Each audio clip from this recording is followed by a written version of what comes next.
வணக்க மக்களே, இன்னைக்கு நம்ம என்ன பார்க்க போறோம்னா ஃபீல்டிங்கில் எச்ச வேலை பார்த்த SRH அணி பேட் கம்பின் செய்த தில்லாலங்கடி வேலை. அதாவது IPL கிரிக்கெட் தொடரில் ஹைதராபாத்தில் நடைபெற்ற 18வது லீக் ஆட்டத்தில் சன்ரைசர்ஸ் அணியை எதிர்கொண்ட CSK அணி தோல்வியை சந்தித்திருக்கு. முதலில் டாஸை வென்று பேட்டிங் செய்த CSK அணி 5 விக்கெட் இழப்பிற்கு 165 ரன்களையும் எடுத்தது. இதனையடுத்து களமிறங்கிய SRH அணியானது 18.1 ஓவரில் எல்லாம் 4 விக்கெட்டுகள் இழப்பிற்கு 166 ரன்கள் எடுத்து வெற்றி பெற்றது. இந்த நிலையில் தான் CSK அணி பேட்டிங் செய்த போது ஒரு சுவாரஸ்யமான சம்பவம் நடந்தது. அதாவது ஆட்டத்தின் 18.4வது பந்தில் புவனேஸ்குமார் ஜடேஜாவுக்கு ஒரு அருமையான யாக்கரை வீசினார். எனினும் இதனை பேட்டால் ஜடேஜா தடுக்க பந்து பவுலர் கையிலும் சென்றது.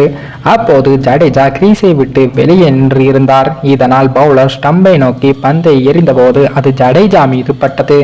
இதனையடுத்து சன்ரைசர்ஸ் வீரர்கள் உடனே இதற்கு அவுட் கேட்டார்கள். அதாவது ஃபீல்டிங்கை பேட்ஸ்மேன் தடுத்து விட்டார் என்று கூறி அவுட் கேட்டனர். உடனே நடுவர்கள் 3ஆம் நடுவரின் உதவியை நாடலாம் என்று பேசிக்கொண்டிருந்த போது அங்கிருந்த சன்ரைசர்ஸ் கேப்டன் பேட் கம்பின்ஸ் அவர்கள் நாங்கள் இதற்கு அவுட் கேட்கவில்லை என்றும் போட்டியை தொடரலாம் என்றும் கூறியிருந்தார். முதலில் இது சன்ரைசர்ஸ் செய்த நல்ல விஷயமாகத்தான் பார்க்கப்பட்டது. ஆனால் இதற்கு பின்னால் இருக்கும் மிகப்பெரிய தில்லாலங்கடி வேலையும் இருக்கிறது. அதாவது ஜடேஜா தற்போது ஃபார்மில் இல்லாமல் தடுமாறி வருகிறார். அவரை வைத்து ஓவரை ஓட்டிவிடலாம் என்பதற்காக ஜடேஜாவுக்கு அவுட் கேட்காமல் சன்ரைசர்ஸ் அணியானது பின்வாங்கி இருப்பதாக தற்போது தெரிய வந்து உள்ளது. ஒருவேளை ஜடேஜாவுக்கு 3ஆம் நடுவர் அவுட் கொடுத்திருந்தால் தோனி களத்திற்கு வந்து 2 சிக்ஸர் பவுண்டரி என அடித்து இருக்க வாய்ப்பு இருக்கிறது.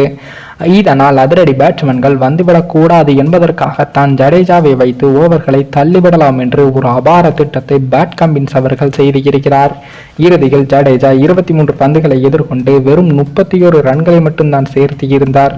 இதில் 4 பவுண்டரிகள் மட்டும்தான் அடித்து இருந்தார் என்பதும் குறிப்பிடத்தக்கது. மேலும் இந்த வீடியோ ஏதோ ஒரு விதத்தில் உங்களுக்கு பிடித்திருக்கும் என்று நினைக்கிறேன். நம்ம சேனலுக்கு புதிதாக வீடியோ பார்க்கிறீர்கள் என்றால் மறக்காமல் சப்ஸ்கிரைபர் செய்துவிட்டு பாருங்கள். இன்னொரு வீடியோவில் சந்திக்கும் வரை நான் உங்கள் தமிழ்.